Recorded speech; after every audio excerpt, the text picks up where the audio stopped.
کیونکہ جو civil law ہے نا ریونیو بورڈ میں وہ زمین جو ہے وہ نینوا کے ساتھ لگتی ہے. جیسے بعض علاقوں میں زمینیں کسی شہر کے 4 10 20 میل تک چلی جاتی ہیں. جو ہمارے ارکائیوز کے قدیم کاغذات نے گفتگو کی ہے انہوں نے بتایا کہ ریونیو بورڈ میں وہ زمین اصل میں نینوا شہر سے لگتی ہے. اور جنہوں نے آ کر کے حضرت امام جنت مقام کی جسم مبارک کو آ کے سپرد جنت کیا تھا ان کے متعلق بھی بتاتے ہیں وہ شہر نینوا کے رہنے والے لوگ تھے. اس بارے میں شاہ صاحب کو زیادہ اچھی معلومات ہیں. تو اس لحاظ سے وہ اولاد رسول کے خیر خواہوں کا ایک شہر تسلیم ہوتا ہے. جس وقت لوگوں نے ان کی لاش پر گھوڑے دوڑائے اور پیچھے کوئی وارث نہ رہا, وارثوں کو گرفتار کر کے لے گئے. اب حضرت امام جنت مقام کا جسد اطہر میدان کربلا کی ریت کے سپرد ہے. اس شہر نینوا کے لوگ آئے اور اس روایت کا بھی وہی ذکر کرتے ہیں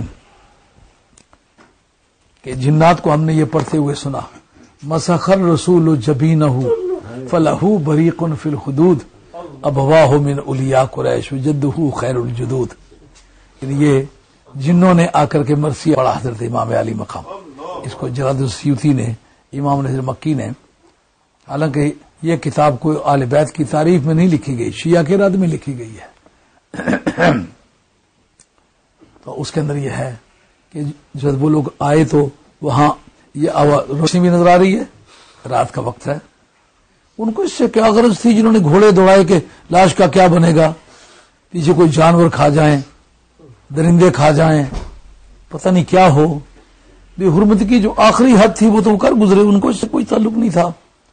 تو آئے تو کیا دیکھا کہ جنات وہاں روشنی کا بندوبست جنات نے کیا ہوا ہے اور وہ یہ پڑھ رہے ہیں مسخر رسول جبینہ.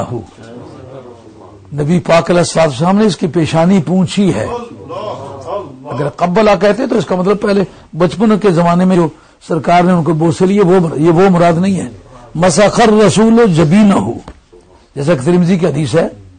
حضرت عبداللہ بن عباس بھی کہتے ہیں, حضرت ام سلمہ بھی کہتی ہیں کہ میں نے نبی پاک علیہ السلام کو عالم خواب میں دیکھا. ٹھیک وہ وقت ہے جس وقت میں حضرت امام جنت مقام کی شہادت عظمی عمل میں لائی جا رہی ہے. اس وقت ہم نے خواب میں دیکھا سرکار کی ریش مبارک پر گرد پڑی ہوئی ہے, بھووں پر گرد پڑی ہوئی ہے, سرکار کی زلف واللیل پر گرد پڑی ہوئی ہے. پوچھا یا رسول اللہ آپ کے یہ بال مبارک کپڑے, یہ گرد مبارک پڑی ہوئی ہے, یہ کیا قصہ ہے؟ آپ نے فرمایا میرے حسین کی لاش پر گھوڑے دوڑا رہے تھے, گرد اڑ رہی تھی. جب دشمنوں کے گھوڑے گزر جاتے تو پھر میں اس کی گرد صاف کرتا تھا. میں منع کیوں نہیں کیا؟ کہا میں مرنے پر تو تھا راضی, قضا کے ہاتھ کیا آیا.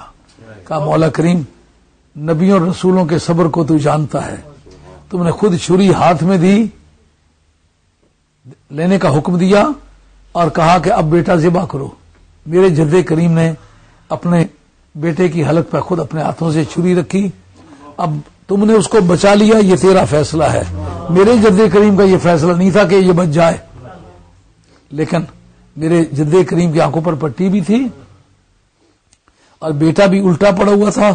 لیکن جو میں نے منظر دیکھا ہے حسین کا, اس کا منہ بھی اوپر کی طرف تھا اور اس کے اعضاء بھی بکھرے پڑے تھے. ظلم کی تھی ڈاڈا ظالمہ میں.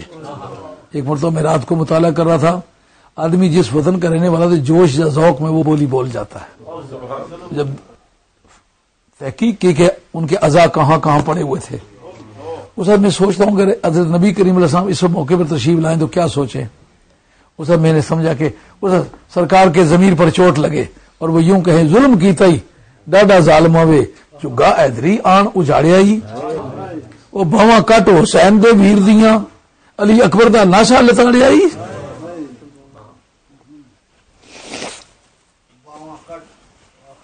بھواں کٹ حسین دے ویر دیاں علی اکبر دا ناشا لتاڑیا ہی. کھل گئے سید دے سینے دے زخم سارے جدو تیر حلقوم وچ مارے آئی.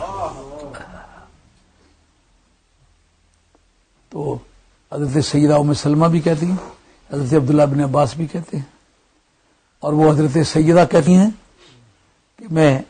جب میں نے مٹی اٹھا کے دیکھی جو سرکار نے کبھی زندگی میں عطا فرمائی تھی، اس مٹی کا انکار کرنا کسی طرح ممکن نہیں ہے۔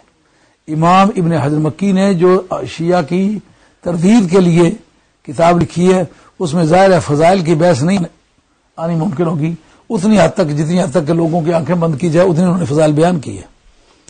اس کے اندر بھی وہ بیان کرتے ہیں کہ سرکار دو عالم علیہ السلام نے وہ مٹی حضرت سیدہ خاتون جنت کو نہیں دی۔ اس سے پتہ چلتا ہے سرکار کو پتہ ہے کون کب مرے گا، نہیں تو قرین قیاس یہ بات ہے ماں کو مٹی دی جائے۔ اگر ازواج مطہرات کو دینی تو سب سے کم عمر کی زوجہ مطہرہ حضرت سیدہ عائشہ رضی اللہ عنہا کی ذات پاک ہے، اور وہ انتہائی ذہینہ بھی ہیں، فاضلہ بھی ہیں، فقیہ ہیں، ان کو دی جائے۔ سرکار کو یہ پتہ ہے اس وقت سے پہلے یہ بھی رخصت ہو جائے گی۔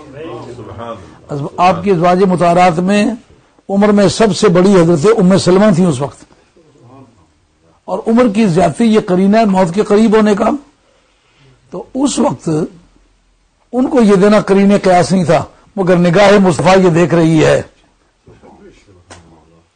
کہ اس وقت اگر زندہ کوئی رہے گی میری ازواج میں سے تو وہ صرف اور صرف ام سلمہ زندہ رہے گی۔ اس سے پتا چلا کہ یہ عقیدہ باطل ہے کہ نبی کو یہ نہیں پتا کون کب کہاں مرے گا، نبی کو یہ پتا ہے۔ پھر یہ بتانا کہ یہ جب مٹی خون میں تبدیل ہو جائے گی، واقعہ کہاں ہوگا؟ کربلا میں۔ مٹی کہاں خون ہوگی؟ مدینہ طیبہ میں۔ اس مٹی اور کربلا کے واقعہ میں جوڑ کیا ہے؟ اگر اس مٹی کو اطلاع نہیں ہے کہ کربلا میں یہ واقعہ ہو رہا ہے تو اس مٹی کو خون بننے کا کیا چانس ہے؟ کہہ دو کہ اس طرف سے نہ گزرے کوئی حسین، تاثیر جذب ہے میری خاک مزار میں۔ اہل اللہ کی قبروں کی مٹیاں جو ہیں وہ بھی درد آشنا ہوا کرتی ہیں۔ درد مدانی سنگت رل کے کون ربے خوشحالی، درد میرے دا پیا پچھاوا رہے ہو نہ درد و خالی۔ اور کسی نبی یا کسی رسول یا کسی پیغمبر یا کسی ولی یا کسی درویش کے وفات کی وجہ سے کوئی مٹی خون بنی ہے؟ میری اطلاع کے مطابق کہیں نہیں بنی۔ تو پروردگار عالم یہ اہتمام کیوں کیا؟ کہا جس کے کندھے پر حسین کھیلا وہ دیکھو کون ہے، ساری کائنات کا شہنشاہ وہ ہے، اس کی دلجوئی کے لیے میں نے سارا پروگرام اس کے سامنے رکھا ہے۔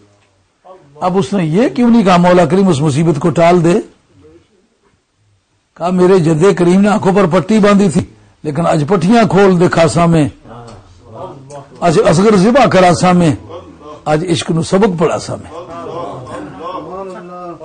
عشق نے آگے بہت میدان مارے ہیں، عشق کہے میں بیرے تیرے وچ بازاراں تولاں گا، پر عاشق آکے پورا تولی کٹ تو لیتا بول گا۔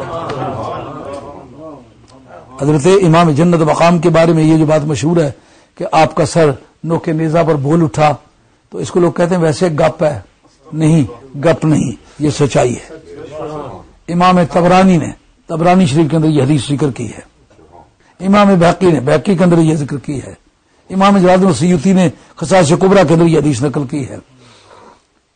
یہ کیسے ہوا کہ حضرت امام حسین کا سر نیزے پر جا رہا ہے، کوئی قرآن مجید پڑھنے والا کہتا ام خصبتا ان اصحاب الکہف والرقیم کانوا من آیاتنا عجبا، کیا تو یہ گمان کرتا ہے کہ یہ غار والے اور تختی والے میری عجیب نشانیوں میں سے تھے؟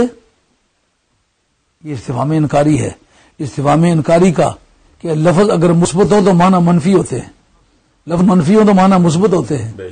اس کا مطلب یہ ہے کہ یا تو ام خصبتا ان اصحاب الکہف والرقیم کانوا من آیاتنا عجبا، کوئی نفی کا کلمہ تو کوئی نہیں ہے نا۔ اس کا مطلب تو نے یہ گمان کر لیا ہے کہ یہ اصحاب کہف یعنی مدتیں بیتی ہیں، کبھی اپنے لوگوں سے وہ بچ کے اپنے دین کو بچانے کے لیے اپنی بستی سے الگ ہوئے، خاندان سے الگ ہوئے، جنگل کی تنہائی کو قبول کر لیا اور جا کر کے غار میں چھپ گئے۔ اس کو میری عجیب نشانی میں سمجھتے، وہ 900 اور کچھ برس لگاتار جو ہے، 300 برس اور لگاتار کچھ زمانہ وہ ایک غار میں رہے اور زندہ رہے بغیر کھانے پینے کے، یہ کیا سمجھتے میری عجیب نشانی میں سے؟ یعنی یہ عجیب، اس سے بھی زیادہ عجیب ہیں جب یہ کلمہ بندے کی زبان پر ہے، اس وقت امام حسین کا سر جو ہے وہ نوک نیزہ پر بلا۔